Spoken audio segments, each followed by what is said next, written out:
এয়া কলাবাৰীৰ বিখ্যাত টিহুলাবাৰী নামঘৰ আৰু এই টিহুলাবাৰী নামঘৰতে বহুতো শিশুসকলক ইয়াত শিশুসকলৰ উদ্দেশ্যে ভাওনা আগবঢ়ায়, ভাওনাৰ শৰাই আগবঢ়ায়। গোটেই ভাওনা ভাগ পিতৃ মাতৃয়ে এই টিহুলাবাৰীৰ এই নামঘৰত শৰাই দিয়ে আৰু নামঘৰৰ ভাওনা ভাগ আগবঢ়ায় আৰু গোটেই খৰচ এই শিশুটোৰ উদ্দেশ্যে ইয়াত ভাওনাৰ আটাইখিনি ৰাইজক খুৱাই বোৱাই আৰু ইয়াত অতি বিখ্যাত মানে পুৰণি কালৰ পৰা এই বিশ্বাস আছে, ইয়াত যদি কোনো শিশুক এই নামঘৰত ভাওনাৰ পৰা আৰম্ভ কৰি যাৱতীয় খা খৰচ কোনো লোকে শিশুৰ উদ্দেশ্যে দান কৰে, তেতিয়াহ'লে সেই শিশুটো ভৱিষ্যতলৈ এজন ভাল নাগৰিক হিচাপে আগবাঢ়ি যাব পাৰে আৰু সেই উদ্দেশ্যে এই নামঘৰত শৰাই দিয়া হয় আৰু ভাওনা ভাগ আগবঢ়োৱা হয়। কওকচোন, ইয়াত আপুনি টিহুলাবাৰী নামঘৰত যি ভাওনা ভাগ আগবঢ়াইছে আপোনাৰ শিশুটোৰ উদ্দেশ্যে, গতিকে এই শিশুটিক আপুনি ভাওনা ভাগ আগবঢ়াবৰ কাৰণে কেতিয়াই আগবঢ়াই দিছিলে আৰু কি কাৰণে আপুনি আগবঢ়াইছে?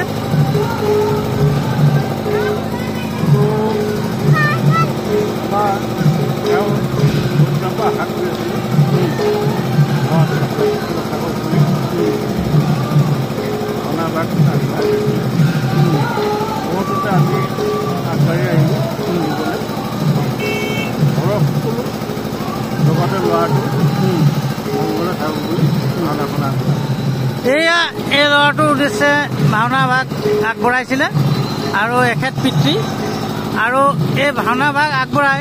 তোমাৰ নাম কি কোৱাচোন? নামটো প্ৰিয়াংকু বৰা শইকীয়া। ঠিক আছে ঠিক আছে। এয়া এই ল'ৰাটোৰ উদ্দেশ্যে আগবঢ়াইছে আৰু প্ৰবাদ আছে যে ইয়াত যদি এই ভাওনা ভাগ আগবঢ়াই দিয়ে এই ল'ৰাটো এজন মহৎ নাগৰিক হিচাপে গঢ় লৈ উঠিব পাৰে ভৱিষ্যতলৈ। গতিকে হয়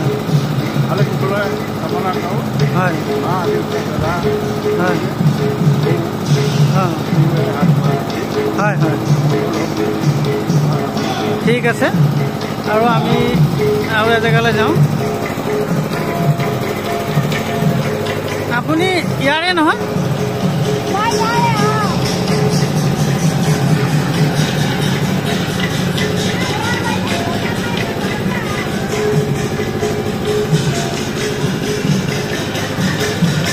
এই টিহুলাবাৰী নামঘৰ, ইয়াৰ চাৰিওফালে এই ভাওনা মূৰ্তি হৈ আছে। এয়া নামঘৰৰ চাৰিওফালে উদুলি মুকলি হৈ আছে আৰু চাৰিওফালে মানুহ। দিনতে ভাওনা ভাগ চলি আছে আৰু এজন ভাৱৰীয়া।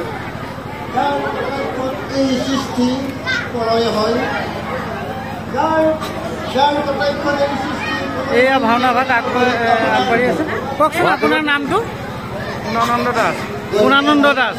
মই JS এডুকেশ্যন ব্লগছৰ তৰফৰ পৰা আপোনাক আপুনি হনুমানৰ যিটো ভাওটো সুন্দৰকৈ দিছে, আপোনাৰ ঘৰ ইয়াতে নে? ইয়াতে। কিমান দিনৰ পৰা আপুনি ভাওনা কৰি আছে?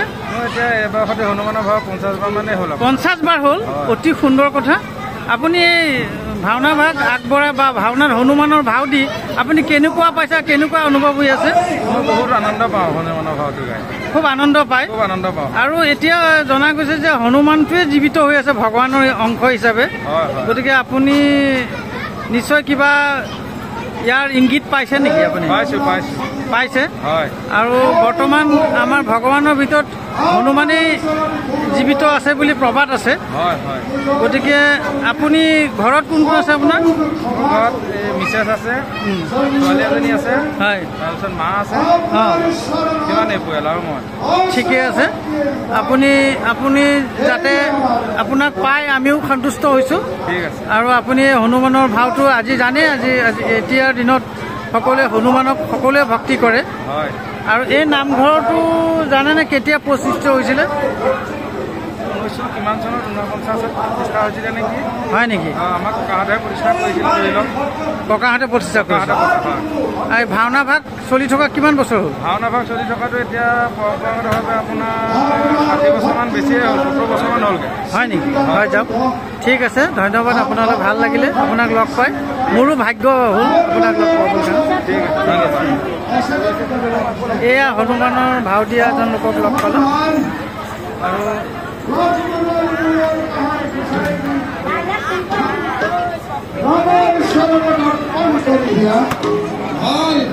আপুনি ইয়াৰে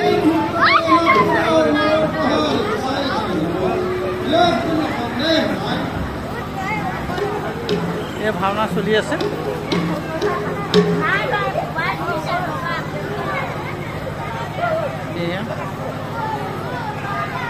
আৰু এই ভাওনা ভাগ এতিয়া দিনতে হৈছে আৰু আশা কৰিছোঁ ইয়াত যদি কোনোবা এজন আপুনি একাষাৰ কওকচোন ভাওনাৰ বিষয়ে কওক এই যি ভাওনা ভাগ আৰম্ভ হৈছে ইয়াত সকলো ল'ৰা ছোৱালীৰ উদ্দেশ্যে ভাওনা দিয়ে বুলি শুনিছোঁ আপোনালোক কিমান সফল হৈছে আপোনালোকে কওকচোন ভগৱানে আপোনালোকক কেনেকৈ মংগল কৰে ভালেই কৰিছে আপোনাৰ ঘৰ ইয়াতে আপুনি কিমান দিনৰ পৰা এখন ভাওনা দেখি আছে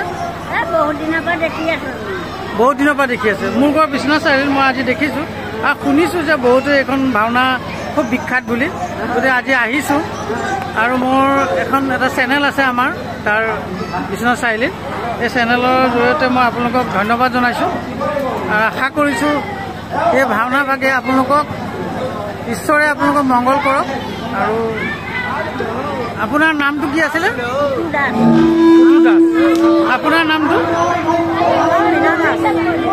কি নাম মীনা দাস এয়া এই ভাওনাৰ চাৰিওফালে উদুলি মুদুলি তোমালোকে ভাওনা চাই থাকা এইফালে আহা আকৌ তোমালোকে ভাও দিয়া নিদিয়া গুচি গৈছে সিহঁতে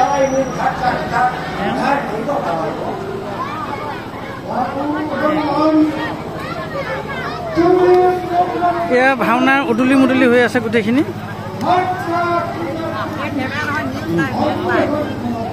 এয়া উদুলি মুদুলি হৈ আছে গোটেই ভাওনা আৰু চাওক চাৰিওফালে আপোনালোকৰ এই দিহুলাবাৰী নামঘৰলৈ মই আজি প্ৰথম আহিছোঁ আৰু মই দেখিছোঁ ইয়াত বহুত মহত্ব আছে কওকচোন দিহুলাবাৰী নামঘৰৰ বিষয়ে একাষাৰ কওক মোক মানে ভাল লাগিব শুনি পেলাই কৃষ্ণ হয় কওক হয় আমাৰ এই তিহুলাবাৰী ২ নং দোলা নামঘৰ ভাগ হয় 1945 চনত স্থাপিত হয় অতি পুৰণি নামঘৰ হয় এই নামঘৰ ভাগ ৩টা বছৰ অন্য এটা স্থানত আছিলে হয় হয় হয় বানপানীৰ কবলত পৰাৰ কাৰণে সেই স্থানৰ পৰা এই স্থানলৈ নামঘৰ ভাগ 1950 চনত ইয়াত স্থাপন কৰা হ'ল এই নামঘৰ ভাগৰ ভেটিটো হয় কেকৰাবাৰী নিবাসী বয়াত এজন মহাশ্বৰ মহন্ত নামৰ এজন বাপে ভূমিকণ নামঘৰ সজোৱাৰ কাৰণে আমাৰ ৰাইজক দান দিছিল তেতিয়া খেৰৰ নামঘৰ আছিল বাঁহৰ চোতাৰ আছিল তাৰ পৰা পৰ্যায়ক্ৰমে অসম চৰকাৰৰ কংগ্ৰেছৰ শাসনকালত সন্মানীয় ৰিপুন বৰা ডাঙৰীয়াই 7 লাখ টকা অনুদান দি এই নামঘৰ ভাগ পকীকৰণ কৰাত সহায় কৰিছিল তাৰ পৰৱৰ্তী সময়ত সন্মানীয় আমাৰ স্থানীয় বিধায়ক মাননীয় উত্তৰ বৰা ডাঙৰীয়াই এই নামঘৰত 5 লাখ টকা প্ৰাৰম্ভিক হয় এতিয়া কওকচোন বাৰু নাম এই নামঘৰটো কেতিয়া কোনে স্থাপন কৰিছিলে এই নামঘৰ ভাগ স্থাপন কৰিছিলে বয়াত শুকুৰাম হাজৰিকা নামৰ এজন সাধুৱে তেখেত আমাৰ গাঁৱৰ নিবাসী আছিল গতিকে তেখেতেই নামঘৰ ভাগ আহু পুৰুষাৰ্থৰ চেষ্টা কৰি তেখেতৰ সংগী আছিল কমলাকান্ত দাস হেমৰাম দাস ভোগেশ্বৰ দাস নলভোগ দাস কণেশ্বৰ দাস তিলুৰাম দাস কলিকন দাস বুদাই দাস আৰু জয়ৰাম দাস দীননাথ দাস এনেকে মুখ্য কৰি আচ্ছা এতিয়া নামঘৰ ভাগ যে আৰম্ভ হৈছিল এই গুৰুজনাৰ দিনতে হৈছিল নে তাৰ পিছত হৈছিল বহুত দিনৰ আগত হৈছিল নামঘৰ ভাগ বহুত দিনৰ আগত আজি প্ৰায়